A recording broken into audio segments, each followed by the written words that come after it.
Paper 125. Jesus at Jerusalem. No incident in all Jesus' eventful earth career was more engaging, more humanly thrilling than this, his first remembered visit to Jerusalem. He was especially stimulated by the experience of attending the temple discussions by himself, and it long stood out in his memory as the great event of his later childhood and early youth. This was his first opportunity to enjoy a few days of independent living, the exhilaration of going and coming without restraint and restriction. This brief period of undirected living, during the week following the Passover, was the first complete freedom from responsibility he had ever enjoyed, and it was many years subsequent to this before he again had a like period of freedom from all sense of responsibility, and even for a short time. Women seldom went to the Passover feast at Jerusalem. They were not required to be present. Jesus, however, virtually refused to go unless his mother would accompany them, and when his mother decided to go, many other Nazareth women were led to make the journey, so that the Passover company contained the largest number of women, in proportion to men, ever to go up to the Passover from Nazareth. Ever and anon, one of the way to Jerusalem, they chanted the 130th Psalm. From the time they left Nazareth until they reached the summit of the Mount of Olives, Jesus experienced one long stress of expectant anticipation. All through a joyful childhood he had reverently heard of Jerusalem and its temples. Now he was soon to behold them in reality. From the Mount of Olives and from the outside, on closer inspection, the temple had been all and more than Jesus had expected. But when he once entered its sacred portals, the great disillusionment began. In company with his parents, Jesus passed through the temple precinct on his way to join that group of new sons of the law who were about to be consecrated as citizens of Israel. He was a little disappointed by the general demeanor of the temple throng, but the first great shock of the day came when his mother took leave of him on her way to the women's gallery. It had never occurred to Jesus that his mother was not to accompany him to the consecration ceremonies, and he was thoroughly indignant that she was made to suffer from such an unjust discrimination. While he strongly resented this, aside from a few remarks of protest to his father, he said nothing. But he thought, and thought deeply, as his questions to the scribes and teachers a week later disclosed. He passed through the consecration rituals, but was disappointed by their perfunctory and routine nature. He missed the personal interest which characterized the ceremonies of the synagogue at Nazareth.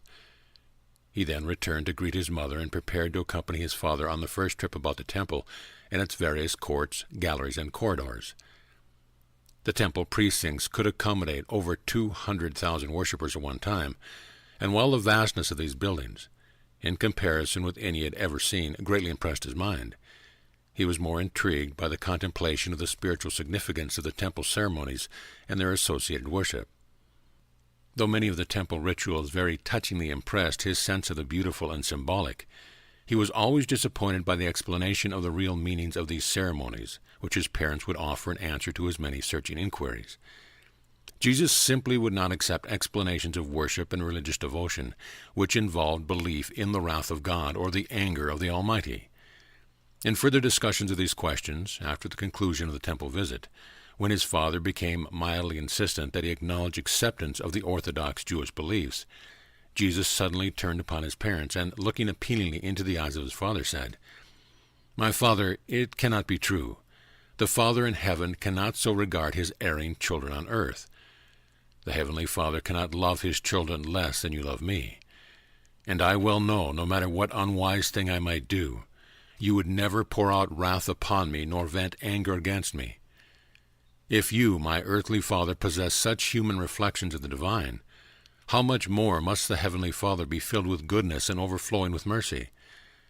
I refuse to believe that my Father in heaven loves me less than my Father on earth."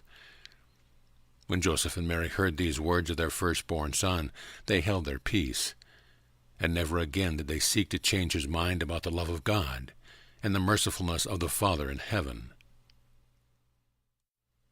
Jesus views the temple. Everywhere Jesus went throughout the temple courts, he was shocked and sickened by the spirit of irreverence which he observed. He deemed the conduct of the temple throngs to be inconsistent with their presence in his Father's house. But he received the shock of his young life when his father escorted him into the court of the Gentiles, with its noisy jargon, loud talking, and cursing, mingled indiscriminately with the bleating of sheep and the babble of noises, which betrayed the presence of the money changers and the vendors of sacrificial animals and sundry other commercial commodities.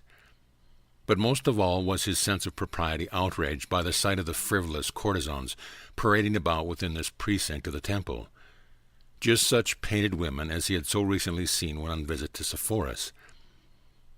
This profanation of the temple fully aroused all his youthful indignation, and he did not hesitate to express himself freely to Joseph.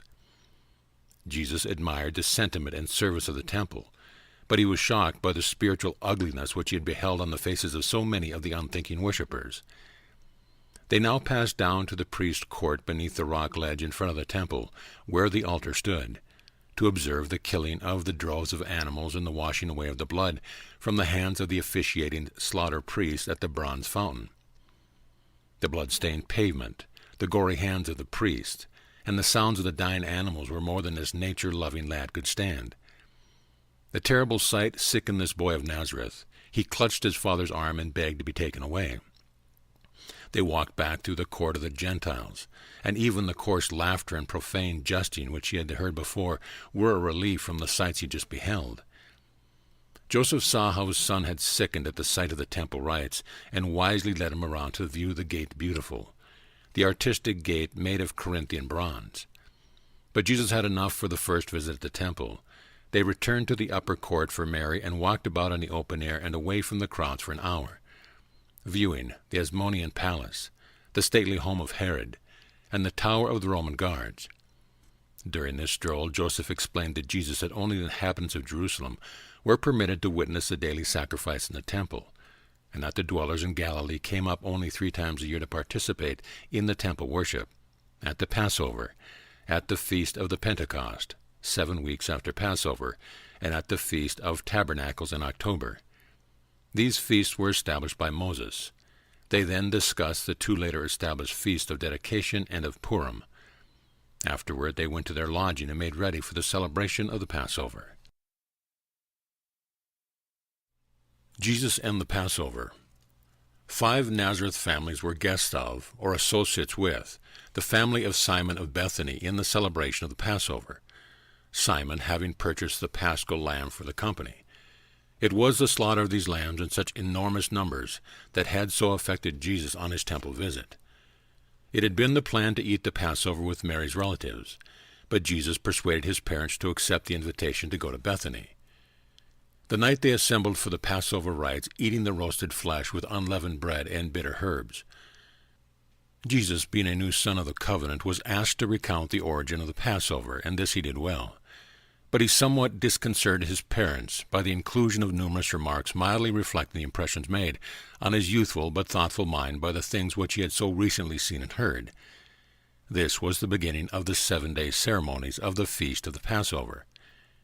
Even at this early date, though he said nothing about such matters to his parents, Jesus had begun to turn over in his mind the propriety of celebrating the Passover without the slaughtered lambs.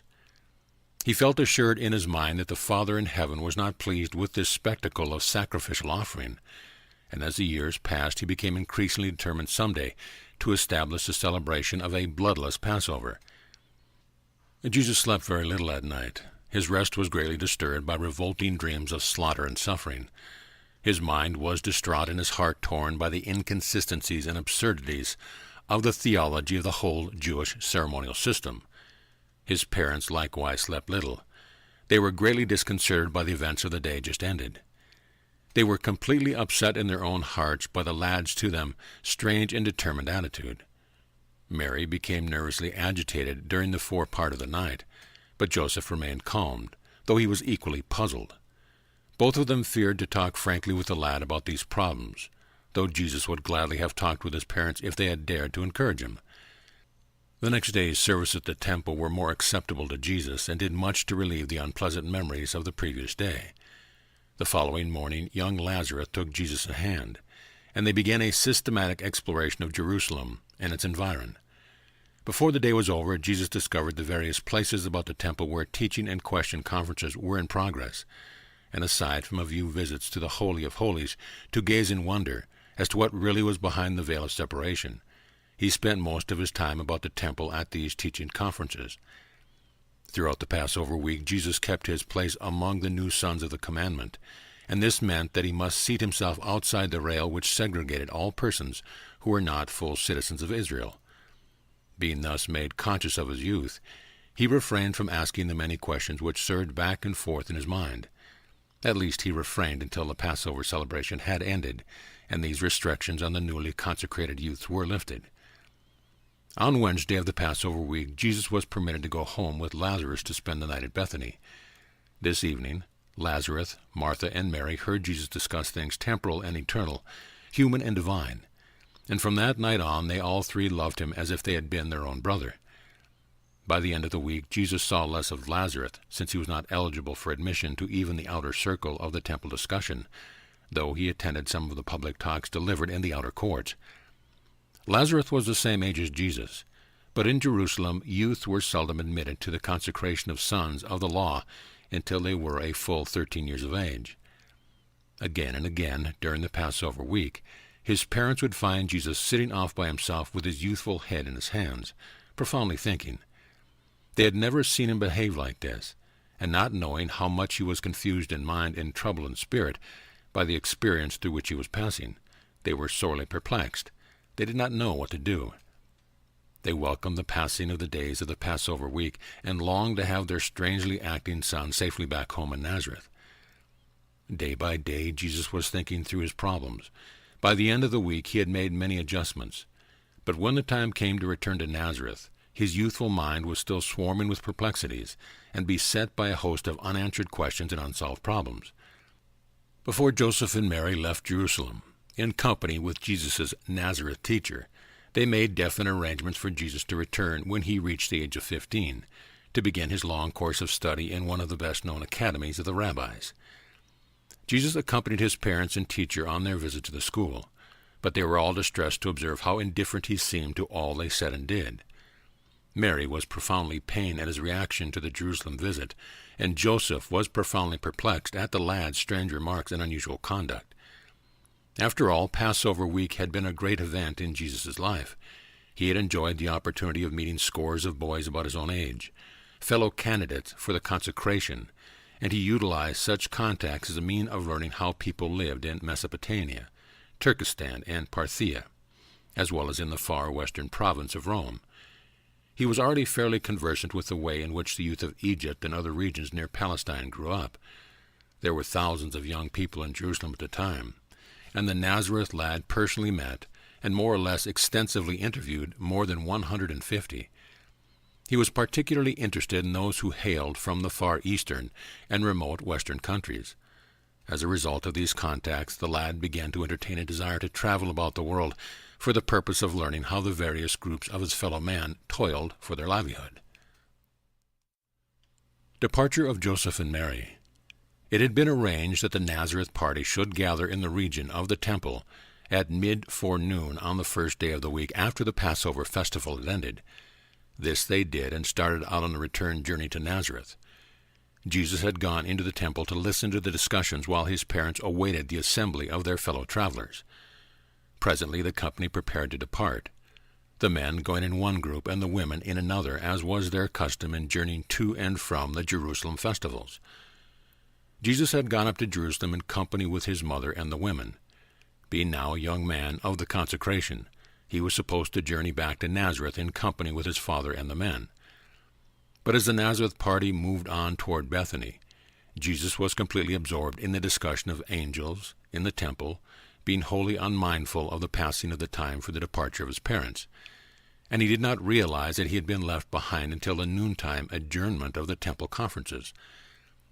The Nazareth travelers did not miss Jesus because Mary surmised he journeyed with the men, while Joseph thought he traveled with the women, since he had gone up to Jerusalem with the women, leading Mary's donkey. They did not discover his absence until they reached Jericho and prepared to tarry for the night. After making inquiry of the last of the party to reach Jericho and learning that none of them had seen their son, they spent a sleepless night, turning over in their minds what might have happened to him, recounting many of his unusual reactions to the events of Passover week, and mildly chiding each other for not seeing to it that he was in the group before they left Jerusalem. First and second days in the temple. In the meantime, Jesus had remained in the temple throughout the afternoon, listening to the discussions and enjoying the more quiet and decorous atmosphere, the great crowds of Passover week having about disappeared. At the conclusion of the afternoon discussion, in none in which Jesus participated, he betook himself to Bethany, arriving just as Simon's family made ready to partake of their evening meal. The three youngsters were overjoyed to greet Jesus, and he remained in Simon's house for the night. He visited very little during the evening, spending much time alone in the garden meditating. Early next day, Jesus was up and on his way to the temple. On the brow of Olivet he paused and wept over the sight his eyes beheld, a spiritually impoverished people, tradition-bound and living under the surveillance of the Roman legions. Early forenoon found him in the temple with his mind made up to take part in the discussions. Meanwhile, Joseph and Mary also had arisen with the early dawn with intention of retracing their steps to Jerusalem. First they hastened to the house of their relatives, where they had lodged as a family during the Passover week. But inquiry elicited the fact that no one had seen Jesus. After searching all day and finding no trace of him, they returned to their relatives for the night. At the second conference, Jesus had made bold to ask questions, and in a very amazing way he participated in the temple discussions, but always in a manner consistent with his youth. Sometimes his pointed questions were somewhat embarrassing to the learning teachers of the Jewish law, but he evinced such a spirit of candid fairness, coupled with an evident hunger for knowledge, that the majority of the temple teachers were disposed to treat him with every consideration. But when he presumed to question the justice of putting to death a drunken Gentile who had wandered outside the court of the Gentiles, and unwittingly entered the forbidden and reputedly sacred precinct of the temple, one of the more intolerant teachers grew impatient with the lad's implied criticism, and glowering down upon him asked how old he was. Jesus replied, 13 years, lacking a trifle more than 4 months. Then, rejoined the now irate teacher, why are you here, since you are not of age as a son of the law? And when Jesus explained that he had received consecration during the Passover, and that he was a finished student of the Nazareth school, the teachers with one accord derisively replied, we might have known he is from Nazareth. But the leader insisted that Jesus was not to be blamed if the rulers of the synagogue of Nazareth had graduated him, technically, when he was 12 instead of 13, and notwithstanding that several of his detractors got up and left, it was ruled that the lad might continue undisturbed as a pupil of the temple discussions. When this, his second day in the temple, was finished, again he went to Bethany for the night, and again he went out into the garden to meditate and pray. It was apparent that his mind was concerned with the contemplation of weighty problems. The third day in the temple. Jesus' third day with the scribes and teachers in the temple witnessed the gathering of many spectators, who, having heard of this youth from Galilee, came to enjoy the experience of seeing a lad confuse the wise men of the law. Simon also came down from Bethany to see what the boy was up to. Throughout this day, Joseph and Mary continued their anxious search for Jesus, even going several times into the temple, but never thinking to scrutinize the several discussion groups, although they once came almost within hearing distance of this fascinating voice. Before the day had ended, the entire attention of the chief discussion group of the temple had become focused upon the questions being asked by Jesus. Among his many questions were, 1. What really exists in the Holy of Holies behind the veil? 2. Why should mothers in Israel be segregated from the male temple worshippers? 3. If God is a father who loves his children, why all this slaughter of animals to gain divine favor? Has the teaching of Moses been misunderstood? 4. Since the temple is dedicated to the worship of the Father in heaven, is it consistent to permit the presence of those who engage in secular barter and trade? 5. Is the expected Messiah to become a temporal prince to sit on the throne of David, or is he to function as the light of life in the establishment of a spiritual kingdom? And all the day through those who listened marveled at these questions, and none were more astonished than Simon. For more than 4 hours this Nazareth youth plied these Jewish teachers with thought-provoking and heart-searching questions. He made few comments on the remarks of his elders. He conveyed his teaching by the question he would ask. By the deft and subtle phrasing of the question, he would at one and the same time challenge their teaching and suggest his own. In the manner of his asking a question there was an appealing combination of sagacity and humor, which endeared him even to those who more or less resented his youthfulness. He was always eminently fair and considerate in the asking of these penetrating questions. On this eventful afternoon in the temple he exhibited that same reluctance to take unfair advantage of any opponent which characterized his entire subsequent public ministry. As a youth and later on as a man, he seemed to be utterly free from all egotistic desire to win any argument, merely to experience logical triumph over his fellows, being interested supremely in just one thing, to proclaim everlasting truth and thus effect a full revelation of the eternal God. When the day was over, Simon and Jesus wended their way back to Bethany. For most of the distance both the man and the boy were silent. Again Jesus paused on the brow of Olivet. But as he viewed the city and its temple, he did not weep. He only bowed his head in silent devotion. After the evening meal at Bethany, he again declined to join the merry circle, but instead went to the garden, where he lingered long into the night, vainly endeavoring to think out some definite plan of approach to the problem of his life work, and to decide how best he might labor to reveal to a spiritually blind countryman a more beautiful concept of the Heavenly Father, and so set them free from their terrible bondage to law, ritual, ceremonial, and musty tradition. But the clear light did not come to the truth-seeking lad. The fourth day in the temple. Jesus was strangely unmindful of his earthly parents, even at breakfast, when Lazarus' mother remarked that his parents must be about home by that time. Jesus did not seem to comprehend that they would be somewhat worried about his having lingered behind. Again he journeyed to the temple, but he did not pause to meditate at the brow of Olivet. In the course of the morning's discussion, much time was devoted to the law and the prophets, and the teachers were astonished that Jesus was so familiar with the Scripture, in Hebrew as well as Greek. But they were amazed not so much by his knowledge of truth as by his youth. At the afternoon conference he had hardly begun to answer his question relating to the purpose of prayer, when the leader invited the lad to come forward and, sitting beside him, bade him state his own views regarding prayer and worship. The evening before, Jesus' parents had heard about this strange youth, who so deftly sparred with the expounders of the law, but it had not occurred to them that this lad was their son. They had about decided to journey out to the home of Zacharias, as they thought Jesus might have gone through thither to see Elizabeth and John. Thinking Zacharias might perhaps be at the temple, they stopped there on the way to the city of Judah. As they strolled through the courts of the temple, imagine their surprise and amazement when they recognized the voice of the missing lad and beheld him seated among the temple teachers. Joseph was speechless, but Mary gave vent to her long pent-up fear and anxiety. When rushing up to the lad, now standing to greet his astonished parents, she said, "My child, why have you treated us like this? It is now more than 3 days that your father and I have searched for you, sorrowing. Whatever possessed you to desert us?" It was a tense moment. All eyes were turned on Jesus to hear what he would say. His father looked reprovingly at him, but said nothing. It should be remembered that Jesus was supposed to be a young man. He had finished the regular schooling of a child, had been recognized as a son of the law, and had received consecration as a citizen of Israel.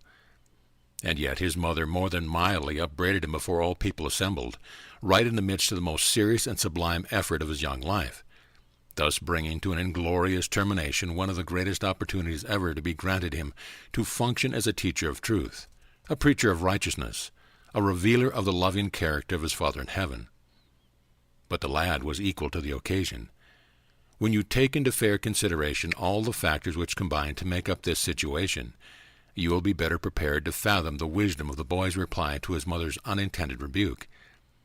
After a moment's thought, Jesus answered his mother, saying, "Why is it that you have so long sought me?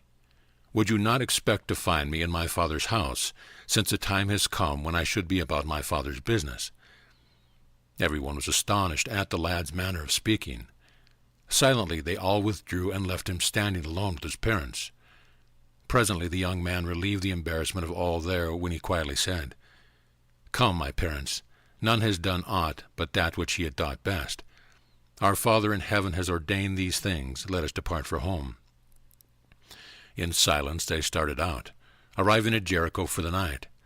Only once did they pause, and that on the brow of Olivet, when the lad raised his staff aloft and, quivering from head to foot under the surging of intense emotion, said, O Jerusalem, Jerusalem, and the people thereof, what slaves you are, subservient to the Roman yoke of victims of your own tradition.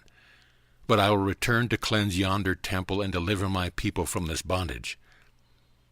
On the 3-day journey to Nazareth, Jesus said little, neither did his parents say much in his presence. They were truly at a loss to understand the conduct of their firstborn son. But they did treasure in their hearts his saying, even though they could not fully comprehend their meaning. Upon reaching home, Jesus made a brief statement to his parents, assuring them of his affection, and implying that they need not fear he would again give any occasion for their suffering anxiety because of his conduct. He concluded this momentous statement by saying, "While I must do the will of my Father in heaven, I will also be obedient to my Father on earth. I will await my hour." Though Jesus, in his mind, would many times refuse to consent to the well-intentioned but misguided efforts of his parents to dictate the course of his thinking, or to establish the plan of his work on earth, still, in every manner consistent with his dedication to the doing of his paradise Father's will, he did most graciously conform to the desire of his earthly father, and to the usage of his family in the flesh. Even when he could not consent, he would do everything possible to conform. He was an artist in the matter of adjusting his dedication to duty to his obligation of family loyalty and social service. Joseph was puzzled, but Mary, as she reflected on these experiences, gained comfort, eventually viewing his utterance on Olivet as prophetic of the messianic mission of her son as Israel's deliverer. She set to work with renewed energy to mold his thoughts into patriotic and nationalistic channels, and enlisted the efforts of her brother, Jesus' favorite uncle. And in every other way did the mother of Jesus address herself to the task of preparing her firstborn son to assume the leadership of those who would restore the throne of David and forever cast off the Gentile yoke of political bondage. End of paper 125.